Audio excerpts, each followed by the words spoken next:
The film starts shortly after Earth has been invaded and taken over by a group of powerful alien robots who are interested in human intelligence and creativity. As a result, humans are forced to stay in their homes. A small robot, referred to as the Mediator, makes a TV announcement stating that there is only one rule: everyone must stay inside.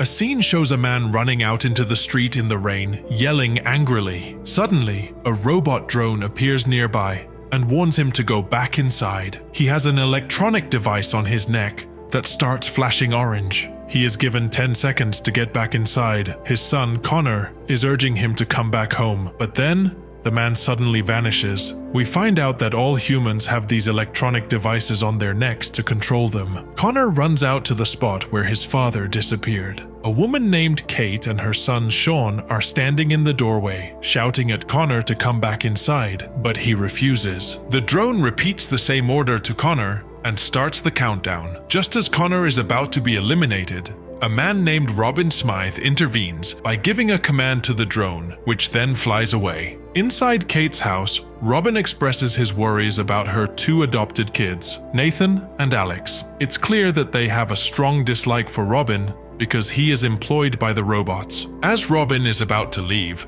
Sean asks about his missing father. Robin suggests to Kate that she could take care of Connor. At this point, we see a large robot craft known as a control cube floating above a coastal town in the distance. The following morning, Connor goes back to his own house to gather his belongings. A giant robot, known as a sentry, allows him 5 minutes to return to Kate's house. He barely manages to get back to her house within the allotted time. Then now, we see Kate, Sean, and the others watching a TV announcement made by the Mediator. The announcement states that the robots are studying all life forms in the universe, and once they finish studying humans, they will leave Earth and never come back. Alex, however, believes they are lying. Meanwhile, Sean is in the kitchen, creating notices to search for his father, Danny Flynn. He folds these notices and places them inside tennis balls, which he then launches into other streets using elastic. The scene shifts to Sean exercising, while Nathan is having a conversation with an older man named Martin. Sean is committed to maintaining his fitness through regular exercise and training. The scene then moves to the attic, where Sean,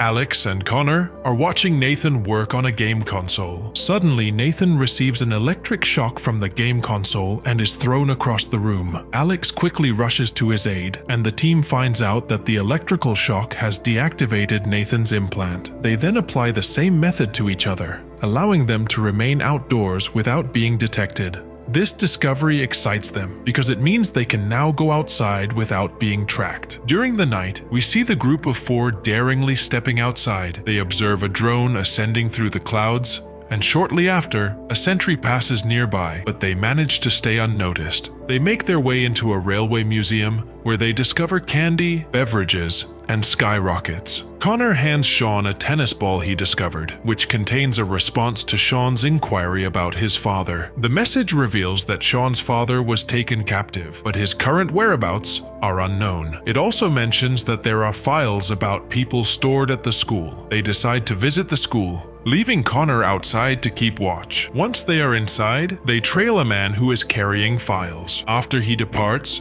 they swiftly sift through the files. Sean manages to locate his father's file, which includes a map indicating the place where he is being detained. Suddenly, their implants begin to flash, indicating that the effect of the shock is only temporary. They scramble to locate Connor, who is in possession of the battery. Connor administers another shock to himself, but the others are unable to find him. When their implants change to an orange color, they are swiftly apprehended by the sentries and subsequently interrogated by Robin. They choose not to disclose how they managed to deactivate their implants. 2 men escort Martin into the room, and Sean pleads with Robin to release him. Martin is placed into a large machine that replaces his current implant with a different one. The machine then locks him in for a thorough scan. Martin experiences severe pain and labels Robin as a traitor. The Mediator, whom they've seen on TV, enters the room and informs them that they will retain Martin's data indefinitely. Martin collapses to the floor, and Robin informs them that the procedure has left Martin in a condition where he is unable to feed himself. His death is inevitable. Connor awakens and decides to investigate the source of the noise. He observes as they put Sean into the machine for the same procedure. Connor moves to another room to ignite the skyrockets. Sean confronts Robin, accusing him of being responsible for the deaths of his wife and son. This accusation infuriates Robin as he approaches the machine, but Sean retaliates by kicking the base of the machine upwards, causing Robin to fall. At that moment, Connor enters the scene,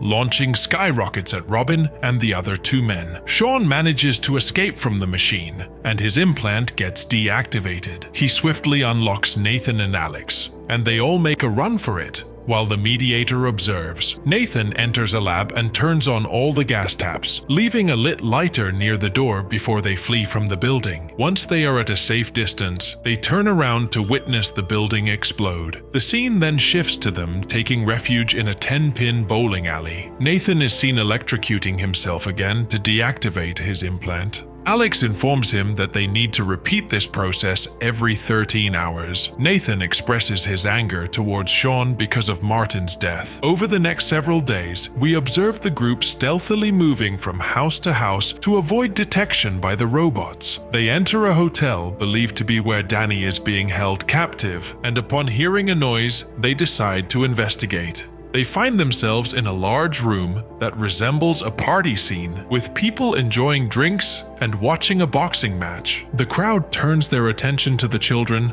and starts to approach them, but a man named Wayne intervenes by firing a gun, halting their advance. Upon realizing that the children's implants are deactivated, they are brought before a woman named Monique, who appears to be in charge. After Connor demonstrates how to disable the implants, Monique introduces them to a wheelchair-bound man named Swanee. Swanee is familiar with Danny, but informs them that Danny is no longer at the hotel. Swanee speaks cryptically about a watchmaker, a river, and a hidden lake, but his explanations are unclear. Suddenly, they hear an announcement from outside, instructing everyone to gather downstairs.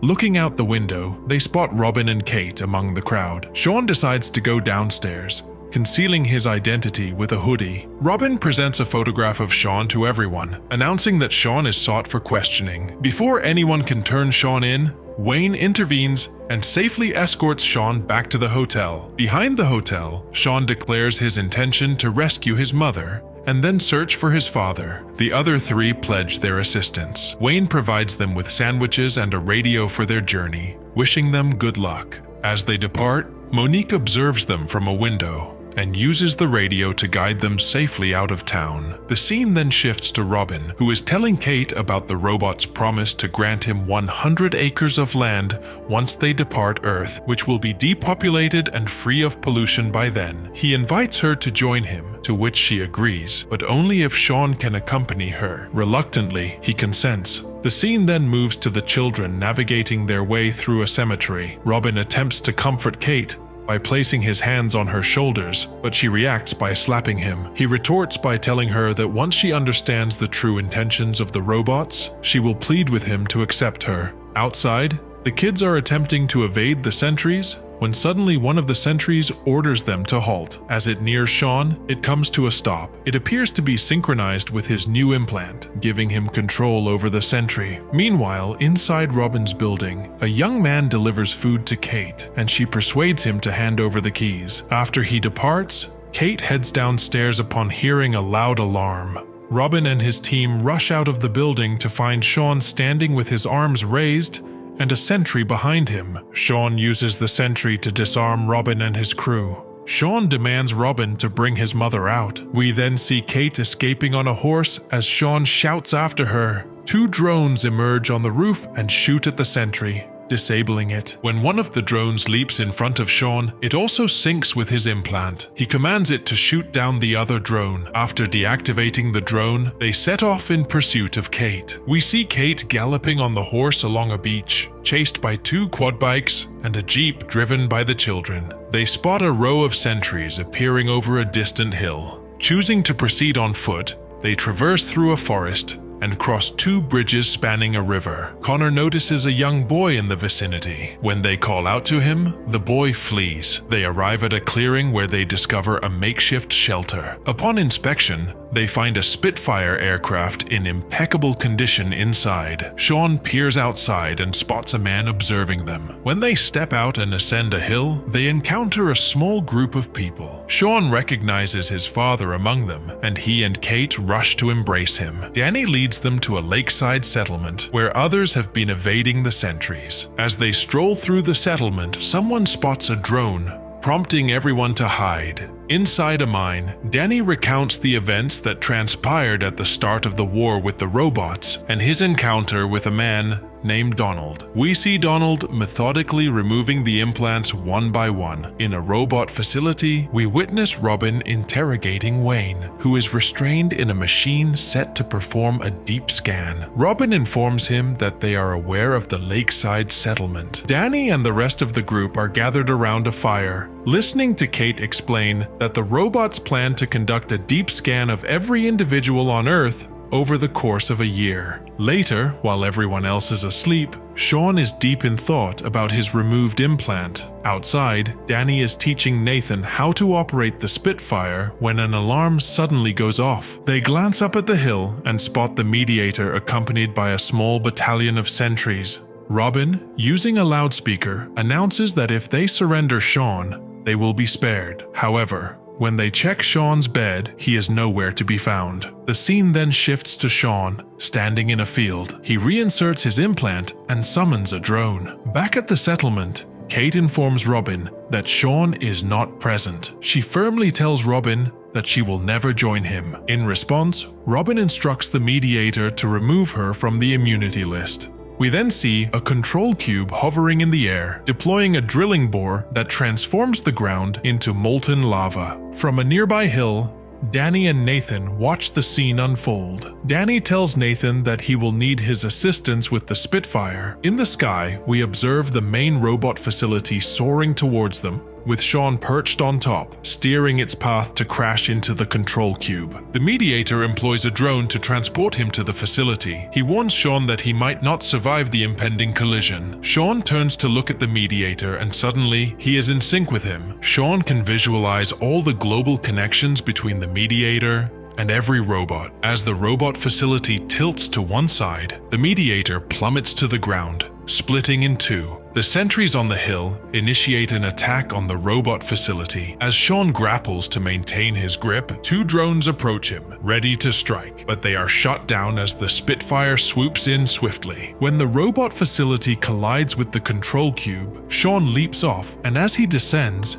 he syncs with a nearby drone, landing on its wing and flying away from the collision site. On the ground, Kate, Alex, and Connor observe as the sentries on the hilltop retreat. As the sentries depart, Robin trails behind them, shouting after them. One sentry turns around and instructs Robin to immediately return to his residence. Robin loses his authority over the sentry, and after another warning, the sentry disintegrates Robin. The scene then shifts to Sean, Alex, Nathan, and Connor, discovering the damaged Mediator. Sean holds it and establishes a connection with it. The Mediator advises Sean to stop. Gradually, Sean gains control over the Mediator, and we witness sentries all around shutting down. The control cubes start ascending into the sky before detonating. As the Mediator slowly powers down, the impact is seen globally as every sentry deactivates and every control cube bursts. The strain causes Sean to fall backwards and lose consciousness. After Alex bends down and kisses him, he regains consciousness. They stand together, observing the nearby control cubes all exploding. The movie concludes on a high note with the townsfolk rejoicing in celebration. In the final scene, Sean gazes at the starlit sky, intuiting that the robots might return.